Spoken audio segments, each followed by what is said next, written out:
Hi! Today I managed to find this whole pile of vapes. They're all dead, but you can turn them into some really cool gadgets, like a flashlight, an electric lighter, a powerful stun gun, a tattoo machine, and even something you definitely wouldn't expect to see. And the first build is going to be a flashlight. For this, I'll need a rectangular vape like this one. Let's take it apart and pull everything out. The internals are super simple, but there's also a charging module inside. First, I need to remove all the unnecessary parts. I'll start with this piece. Grab a soldering iron and desolder all the wires going to it.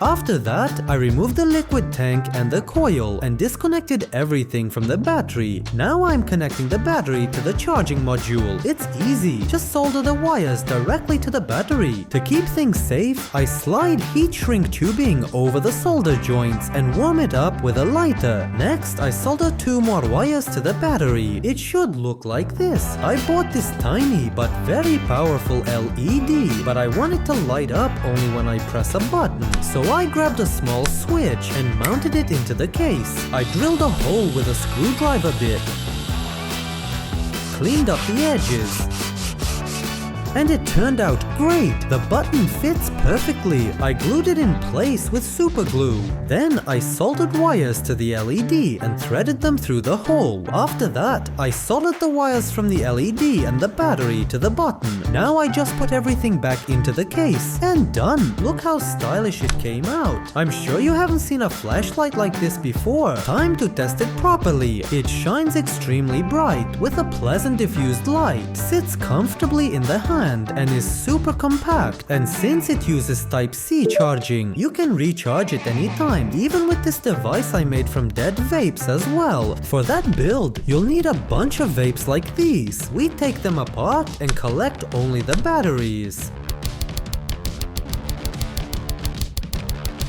I ended up with a whole pile of them. All these batteries need to be connected into a single pack. Using a soldering iron, I solder them in parallel. That gave me these battery plates, and now I connect them together. I insulated the solder joints with hot glue for safety. The result is a solid battery block. To make it work properly, we need a power bank board like this one. I connected to the battery pack. Out of curiosity, I plugged in a charging cable, and since the battery still had some charge, everything powered up, so the power bank already works. But I wanted a proper case. I marked the container for the board's ports and cut the openings with a scalpel. The board fits perfectly. Before placing the battery inside, I added foam around it. This keeps the pack from overheating in hot weather and prevents fast discharge in cold weather. Then I placed everything inside, and from an old remote control, I cut out a rubber button and installed it over the switch. Now we have a full-on power bank. According to my calculations, around 11,000 mAh. Let's test it. Plug in the cable, press the button. Everything works great and the phone starts charging. This capacity is enough to charge my phone from 0 to 100% about 4 times. It charges fast, and once it's empty, you can recharge it via micro USB. Not bad at all. This is a regular lighter. Everyone has seen one, but this one is unusual. It's electric. Let's make one. I took this disposable vape, disassembled it, and removed everything except the battery. I soldered 2 wires to it.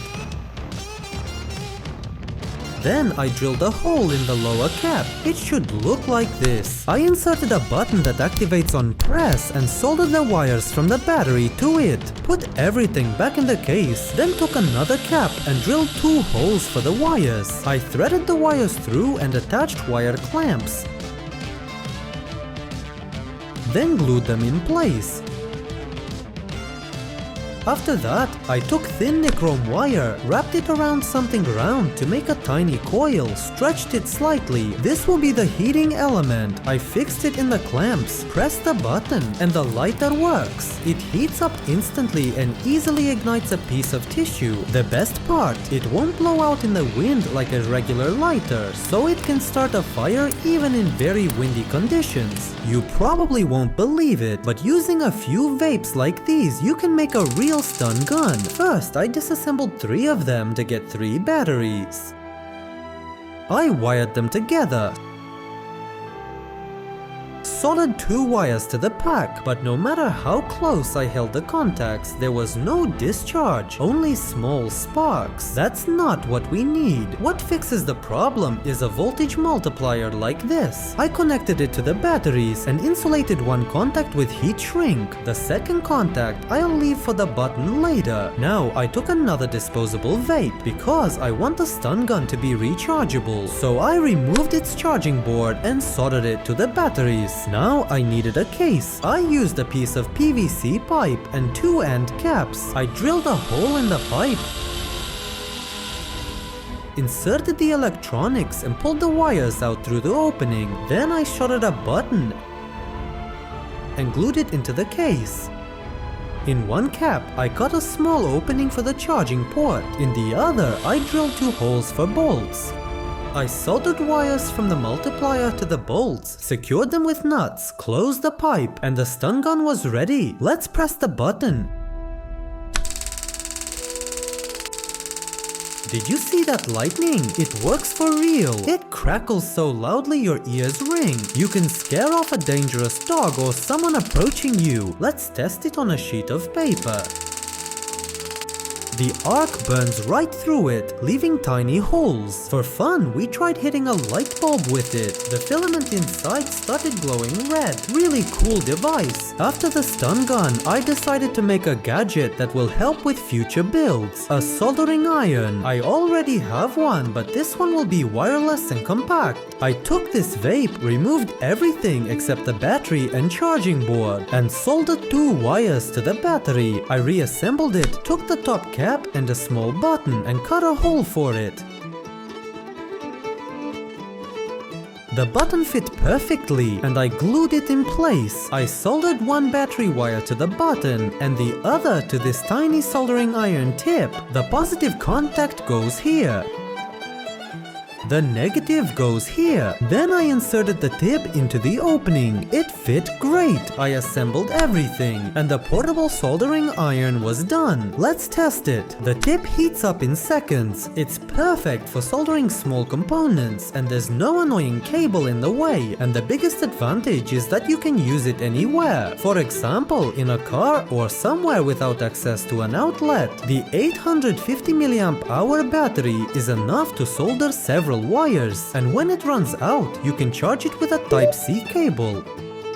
From this vape, I decided to make a portable alarm. I disassembled it completely, even removed the battery. I only need the case because this device will run on a coin cell battery. Besides the battery itself, I need a holder for it and a tiny speaker like this one. When you apply voltage, it makes this loud beeping sound. Let's assemble everything. I installed the holder inside the case, threaded 2 wires through an opening and soldered them to the speaker. Secured the speaker with a drop of hot glue. Now I needed a way to stop the speaker from beeping. I drilled a hole in the lower cap and ran a cut wire through it. Then I took the small clip and soldered the wires to it. When the clip is open, the speaker is silent. When it closes, it beeps. That's how the alarm works. I fixed the clip in the cap and cut a small safety pin from a plastic bottle. Inserted it so the speaker stays quiet. The alarm is ready. This thing is great for camping. You attach it to a branch near your tent. Tie fishing line to the safety pin and run it around your camp perimeter through bushes or trees, and you can go to bed.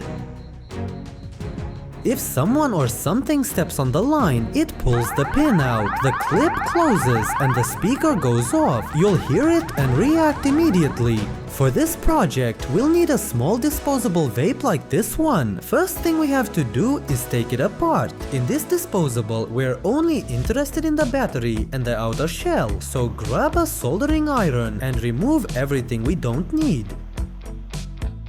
Now take a few wires and solder 2 leads to the positive contact, and do the same with the negative one. After that, seal everything up with a hot glue gun.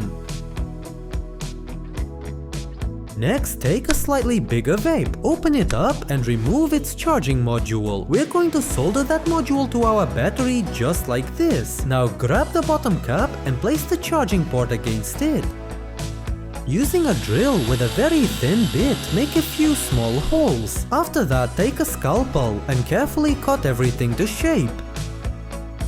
The opening looks perfect, so we can secure the charging module right into the cap. Now let's get back to the main body. We'll need a button like this. Using a rotary tool, cut along the lines and shape an opening. It turned out great. The button fits perfectly. Put all the internals back into the case and solder the button to this wire. Set the button in place. From another vape, take a bottom cap and drill 2 holes for the wires. Then grab a small electric motor and solder the 2 protruding wires to it. Glue the motor firmly to the vape body so it won't fall off in the future. At this point, if we press the button, the motor starts spinning, but we're not done yet. From an old toy, we took a small gear, drill a hole through it and mount it onto the motor shaft.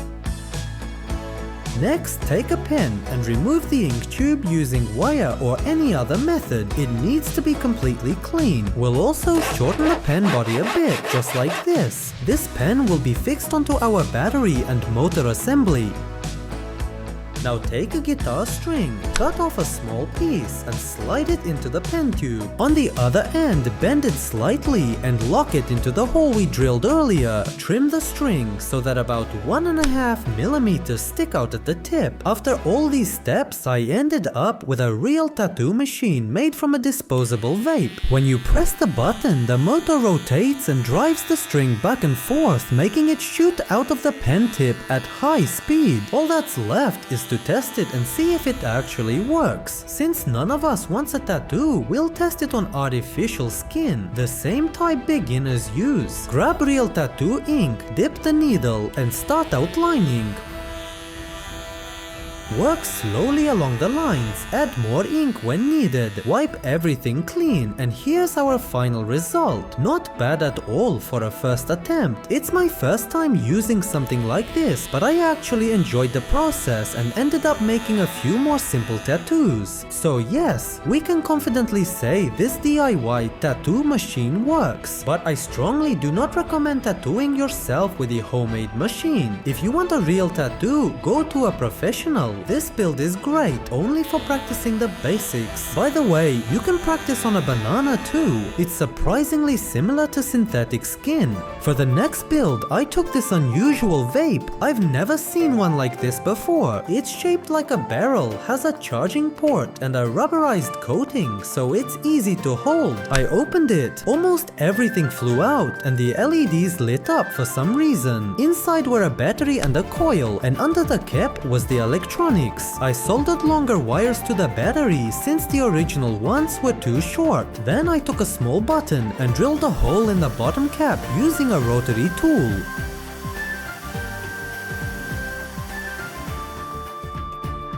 The button fit perfectly. I soldered the wires and glued it in place. I secured the battery so it wouldn't move around, reassembled everything, threaded the wires out and attached small clamps. Then I took a syringe needle, removed the blue part, bent it, inserted it into the clamps and tightened it with screws. This is a wood burning tool. When turned on, the needle instantly heats up to red. I tested it by burning a small logo onto plywood. It handled the job perfectly. You just need a steady hand. The result is a clean, permanent picture that won't rub off.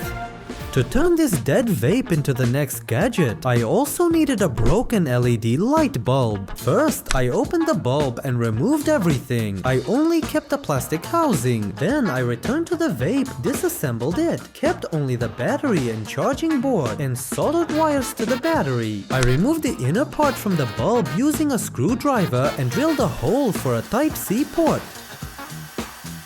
Inserted and glued the charging board, then glued the battery. Using a larger drill bit, I made a hole for the button and soldered it in place. The main part of the device is this powerful LED. I soldered one wire directly to it and the second wire through a resistor so the LED wouldn't burn out. Then I assembled everything. I made a small loop from string on the base for hanging. Let's press the button.